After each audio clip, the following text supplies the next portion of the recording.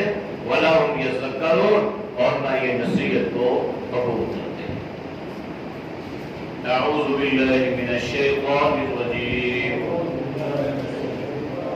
بسم اللہ الرحمن الرحیم. یا ایھا الذین آمنوا قاتلوا الذین یلونکم من الکفار وَلْيَجِدُوا فِيكُمْ غِلْظَةً وَاعْلَمُوا أَنَّ اللَّهَ مَعَ الْمُتَّقِينَ. وَإِذَا مَا أُنْزِلَتْ سُورَةٌ فَمِنْهُمْ مَنْ يَقُولُ أَيُّكُمْ زَادَتْهُ هذه إيمانا. فأما الذين آمنوا فزادتهم إيمانا وهم يستبشرون. وأما الذين في قلوبهم مرض فزادتهم رجسا إلى رجسهم وماتوا وهم كافرون. أولا يرون أنهم يفتنون في كل عام مرة أو مرتين ثم لا يتوبون ولا هم يذكرون.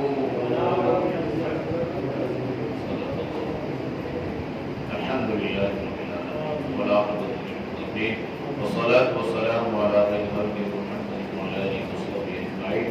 اے اللہ ہم سب کے سیئات کو معاف فرما، گناہوں سے حفاظت فرما. اے اللہ ہم سب کو روحانی اور جسمانی بیماروں سے شفائے کلی عطا فرما. یا اللہ جتنے روحانی جسمانی بیمار ہیں، گھروں میں ہیں، مرد ہیں، عورتیں ہیں، یا اللہ اپنے فضل سے، اپنے کرم سے سب کو شفائے کاملہ عاجلہ نصیب فرما. یا اللہ تو ہم سب کو علم اور عمل والی زندگی نصیب فرما. اے اللہ تقویٰ طہارت والی زندگی نصیب فرما. اے اللہ ہم سب کو پوری امت کو اللہ دونوں جہانوں کی عزت عطا فرما. ذلت ضلالت سے، ہماروں سے اللہ تو ہم سب کی حفاظت فرما. اللہ ہماری دعاؤں کو اپنی بارگاہ میں قبول فرما. مریض کے لیے، خاتون کے لیے دعا کریں. اس نے بھی آنکھ کا آپریشن کروایا ہے، اللہ اپنے فضل سے، اپنے کرم سے اسے قوت بینائی عطا فرمائے. اس کے آپریشن کو اللہ کامیاب فرمائے. اللہ اس کو صحت ایمان والی زندگی نصیب فرمائے. یا اللہ تو سب کو، یا اللہ آنکھوں کی بینائی سے اللہ کسی کو محروم نہ فرمانا. یا اللہ سب کو قوت بینائی عطا فرمانا، قوت گویائی عطا فرمانا. یا اللہ قوت حافظہ عطا فرمانا. ہر امتحان سے، ہر فتنہ شر سے، ہر آزمائش سے اللہ تو سب کی حفاظت فرمانا. صلی اللہ تعالی علی نبی وعلی آلہ وصحبہ اجمعین برحمتک یا